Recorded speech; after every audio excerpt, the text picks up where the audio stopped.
저 오늘 아침에 나오는데 제가 늦둥이 딸이 하나 있는데 토요일 날이니까 왜 나가냐고 하더라고요. 그래서 제가 리모델링 때문에 간다 그랬더니 저희 딸이 아빠 이제 공사하냐 그런 말을 했어요. 그래서 리모델링 공사하는 얘기를 많이 들었나 봐요. 그래서 그런 말을 한 것 같은데 최근 실제로 우리 리모델링 사업 말고 집안 내부 인테리어 고치는 비용이 뭐 평당 200, 300 이상 간다고 하더라고요. 샤시 포함해서.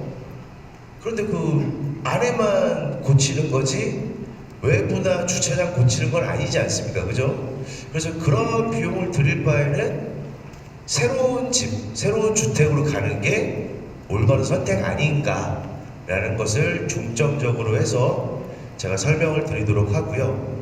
앞서 발표하셨던 내용 중에 혹시 오해가 있으실까봐 제가 잠깐 수정을 하고 하나 넘어가 드릴 게 있는데 우리 조합원님들 종전가액이 나왔는데 그건 실제 감정평가한 내용은 아닙니다. 그러니까 흔히 말해서 재개발 재건축 때 추정 분담금이라고 해서 평형별 평균 시세를 기준으로 한 컨설팅 금액입니다. 그리고 여러분들이 종후 금액도 여러분 타입이 다 여러 가지잖아요. 그렇기 때문에 금액이 다 다른데 타입별 금액을 평균적으로 말씀드렸다. 그래서 실제 우리가 감정평가는 권리변동 및 분담금 확정 총액을 근간으로 하는 실제 감정평가, 여러분들 댁들 다 방문해서 하는 그게 실제 감정평가고 지금 여러분들 의사결정을 위한 어떤 보충 수단이다 라고 생각을 하시면 맞을 것 같습니다. 자, 오늘 목차는 신축과 구축, 제가 아까 리모델링 좀 우스갯소리를 말씀드렸지만 새로운 아파트, 현재 살고 계신 구축에 차이가 얼마나 있을까? 두 번째는 우리가 위치하고 있는 3번 신도시에 대해서 말씀을 드릴 거고요. 그 다음에 마지막으로 우리 아파트, 무궁화 주공 1단지 아파트가 어떻게 하면 좋은 아파트, 살기 좋은 아파트가 될 것이냐에 대해서 간략하게 설명을 드리겠습니다. 자, 최근에 기사들을 보면 신축, 구축 아파트 차이가 많이 난다는 보도가 많이 나오고 있습니다. 지금 보시면 동일한 면적에 아마 84 타입 34평이라고 생각이 드는데 신축 아파트는 약 17억 후반, 구축 아파트는 12억 초반 이렇게 형성이 되고 있습니다. 약 6억 원 차이가 나고 있습니다. 이게 뭐 예를 들어서 강남이랑 강북이랑 비교했느냐 그건 아니고요. 아주 유사한 지역의 근거리에 위치한 지하철역도 유사하고 그다음에 여러 가지 기반 시설이 비슷한 아파트를 비교했을 때 신축과 구축의 차이가 이 정도 난다. 그런 보도들이 많이 있습니다.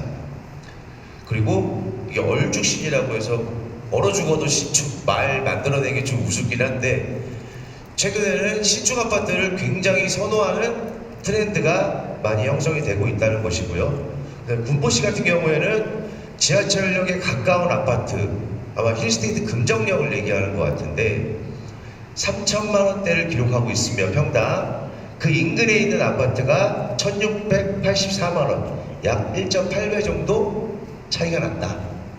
그런 뉴스들이 많이 나오고 있습니다. 자, 그리고 또 우리 3번 신도시 내에 그나마 신축인 아파트가 한 개 있는데 레미안 하이어스와 그 옆에 있는 구축 아파트 우방목련인데 지금 그래프를 보면 레미안 하이어스는 약 11억 정도의 시세가 형성이 되고 있습니다. 그리고 우방목련은 약 7억, 5억 정도 차이가 납니다. 위치는 여러분 다 아시겠지만 거의 유사하다고 보시면 됩니다. 자, 이렇게 조감도가 새로운 아파트 보여드렸고요. 자, 3번 신도시 내에 있는 아파트들의 시장에 대해 전망을 한번 해보도록 하겠습니다. 1기 신도시는 신규 주택 공급이 거의 없다고 보시면 돼요. 그래서 뭐 노후계획법이니 선도지구니 해서 그런 거를 많이 활성화시키기 노력을 했는데 사실 재건축하기에는 사용 연도가 너무 짧습니다.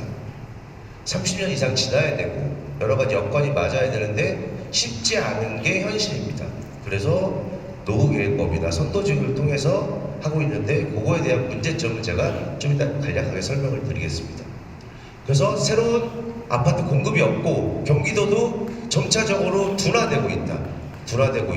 그런 그래프를 보여드렸고 입주 물량이 있긴 한데 최근에 어떤 것들이냐 공공임대, 우리가 흔히 말하는 분양이 아닌 공공임대, 정부에서 많이 요새 계속 추진하고 있는 공공임대 물량이 많아지고 있고, 그다음에 군포시 같은 경우에도 금정역을 제외하고는 거의 공공 물량이지 새로 소유자들이 일반 분양하거나 조합원 통해서 분양하는 소유 아파트는 거의 없다라고 말씀을 드리겠습니다.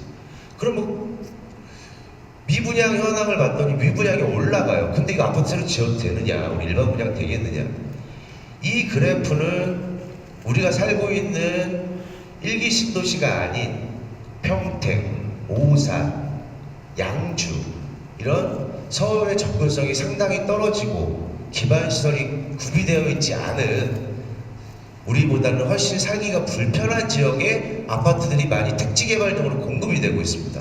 그렇기 때문에 미분양이 많아 보이는 그런 효과가 보이고 있지만, 우리가 좋아하는 지역, 일기 신도시, 서울 이런 지역에는 아파트가 부족하다. 어떤 아파트가? 새로운 아파트가 부족하다. 그런 말씀을 드릴 수 있습니다. 자, 거래 분석인데 이거는 군포시뿐만 아니라 전국 전체가 다 22년도 대비 80% 수준을 유지하고 있습니다. 가격이 좀 많이 떨어졌죠. 근데 최근에 서울시에서 발표를 했습니다. 토지거래 허가제 아파트에 한정지어서 강남 3구, 용 3구, 거기가 왜 가격이 올라갈까 생각을 해봤는데, 물론 누구나 살고 싶은 지역이긴 해요, 강남. 하지만 거기는 최근에 재건축이나 리모델링을 통한 신규 아파트 공급을 하다 보니까 그런 수요들이 뒷받침돼서 가격이 올라갑니다. 사실은 그냥 옛날 아파트가 올라가는 게 아니라, 옛날 아파트라도 뭔가를 하기 때문에 그 아파트를 사서 가격이 올라가는 것이기 때문에 그런 현상이 나왔고, 그 몇 개를 제외하고는 아직까지는 좀 가격이 보합세 내지는 안정세를 유지하고 있습니다. 자, 그러면 우리 무궁화조공 1단지 아파트 주변에는 어떤 일이 벌어지고 있고, 우리는 어떻게 해야 우리가 더 적은 비용으로 조공 아파트에 살 수 있을지 한번 말씀을 드려보겠습니다. 자, 우리 주변에는 리모델링 단지가 서너 개가 있는데 한번 보여드릴게요. 개나리 주공 13자 아파트가 있고요. 그 다음에 우룩주공 7단지도 지금 리모델링을 사업을 진행하고 있습니다. 그 다음에 율곡주공 3단지, 그 다음에 무궁화주공 1단지 저희죠. 율곡 3단지와 저희가 비슷한 지금 경과를 보이고 있습니다. 자, 그 다음에 세간에 관심이 많았던 선도지구, 삼본, 평촌, 일산, 분당의 선도지구가 각 신도시마다 서너 개가 지정이 됐는데, 이 선도지구, 노후계획법의 선도지구의 가장 큰 핵심은 뭐냐? 통합입니다. 통합. 너네 단지를 다 합쳐라. 단지를 합쳐서 하나의 큰 단지를 형성해라. 그런데 동간, 한 동간에 한 단지 내에도 말이 많은데 이거 합쳐지라니까 잘 합쳐지겠습니까? 안 합쳐집니다. 실제로. 제가 얼마 전에 분당에 모 선도지구에 가서 설명회를 했는데 설명회를 미처 다 마치지 못했어요. 하도 소요가 많이 일어나서. 단지 간의 이기주의, 서로 싸우시고 그런 것들이 팽배하기 때문에 지금 거의 정체 상태라고 보시면 돼요. 언제 될지 몰라요. 또 한 가지 재건축의 문제가 뭐냐? 상가 문제가 있습니다. 선도지구에서는 상가를 별 신경을 안 썼는데 실제 재건축을 하려면 상가 동의를 받으셔야 되는데 상가 동의하는데 굉장한 어려움이 있습니다.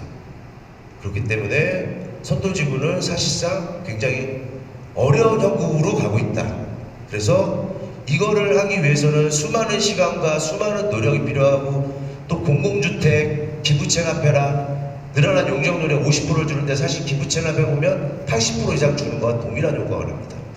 그렇기 때문에 엄청난 시간이 소요되고 노력이 소요되고 우리가 갖고 있는 거 다 내줘야 되고 생각보다 좋지 않다. 제 전문가적 소견으로서는 그렇게 판단을 하고 있습니다. 자, 개나리 주공 13지는 우리보다 훨씬 못한 건 여러분이 알고 계실 거예요. 위치상 여러 가지 측면에서. 우룩도 마찬가지고 접근성은 뭐 우리처럼 좋은 데는 없습니다. 지하철역 바로 앞에 바로 백화점도 있고 상가도 있고 굉장히 좋습니다. 그 다음에 193은 비슷비슷하고 우리와 어떤 그 접근성이나 이런 것도 유리하고 그 경과도 거의 가장 유사한 단지라고 볼 수 있습니다. 자, 그래서 우리 단지의 비교 우위를 한번 보자면 우리 단지는 3군 내에 있는 리모델링 중에서 가장 위치나 여러 가지 측면에서 좋은 위치를 갖고 있고, 그리고 경과 진행 상태도 상당히 빠른 편에 속합니다. 자, 아까 말씀 또한 선도지구 제가 사업장이 있는데 언제 될지 모릅니다, 솔직히.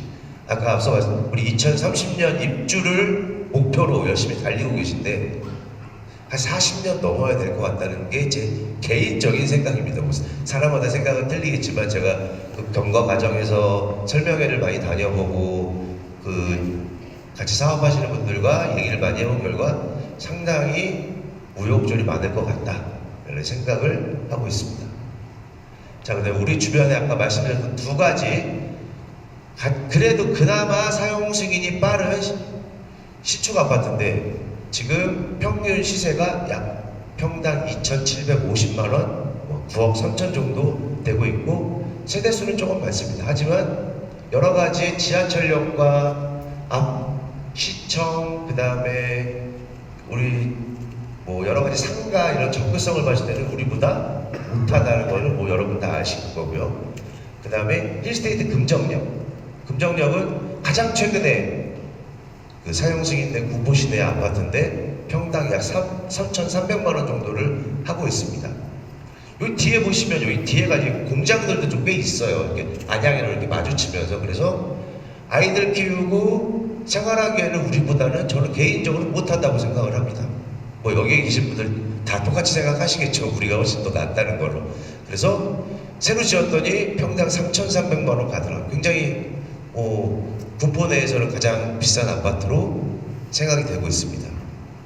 자, 그리고 우리 지역은 아니지만 우리의 접경에 있는 안양의 아파트인데 여기가 평촌 신도시입니다. 여기 번개역을 희망공원을 가로질러서 이쪽은 평촌 신도시, 이쪽은 구안양이죠. 근데 이쪽에서 재개발 재건축이 최근에 엄청 많이 이루어졌어요. 그런데 아크로 베스트 최근에 이제 분양하고 지금 거의 다 지었는데 여기 분양권을 봤을 때 약 14억 내합니다. 구안양이 평촌 아니에요. 다 평촌이라고 얘기하는데 평촌은 길 건너서 평촌도 우리랑 마찬가지죠. 사용 연한이 우리랑 비슷하고 재건축하기 굉장히 어려운 지역입니다. 선도지구. 그래서 저희도 리모델링 많이 진행하시고 계시고 그런데 이쪽은 평촌 아니에요. 이름에 갖다가 평촌 붙이는데 사실 평촌 신도시에 포함되지 않습니다. 지하차도 있어도 건너가기도 쉽지 않아요. 근데 평당 4천만 원에 육박합니다. 이런 것을 보면 새로 짓는 아파트 그런 것이 얼마나 우리 재산 가치를 증식시킬 수 있나라는, 물론 재건축하면 좋아요. 싹 부시고 하면 좋은데 현실적으로 어렵다. 우리는 가장 현실적으로 우리에게 좋은 조건, 빨리 이런 조건을 취득해서 해야지 막연히 좋다, 저게 좋다고 다 알죠. 하지만 현실적으로 좀 굉장히 어려운 것들에 대해서는 좀 피해야 된다. 이런 게 제 개인적인 생각입니다. 자, 그리고 리모델링을 성공적으로 리모델링에 대해서 가치가 오른 두 가지를, 물론 서울이지만 자, 여기 레미안 하이스턴이라고 그 음마아파트 건너편에 있는데 그게 예전에 오늘 단일 평형인데 8억 정도 했다가 지금 뭐 강남 집값이 31억 정도 갑니다. 물론 그 강남에 있고 여러 가지가 있지만 그래도 이게 리모를 안 했으면 저 금액이 안 갈 거예요, 아마. 근데 발빠르게 재건축이 어렵다는 걸 판단하시고 리모로 전환하셔서 성공적으로 성공한 케이스고, 그 다음에 저 옆에 송파 더 플래티넘도 마찬가지로 사용 연한이나 여러 가지 재건축 거의 불가능하다. 그럼 우리가 어떻게 해야 될까? 계속 우리가 이 외관에, 이 녹물에, 이 주차에 여기 살아야 되느냐? 리모로 전환하자. 발빠르게 전환하셔서 6.8억 정도 했었는데 지금 17억 가고 계세요. 그래서 성공적인 케이스다.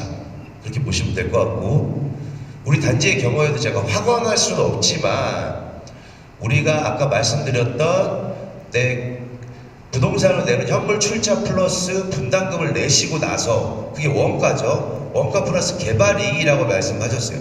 그게 우리가 갖고 올 수 있는 시세 차익입니다. 물론 부동산 경기가 더 좋아지고 3번 시내에도 1기 신도시내에서도 많은 신축이 일어나고 여러 가지가 좋은 여건이지만 저보다 더 가겠죠.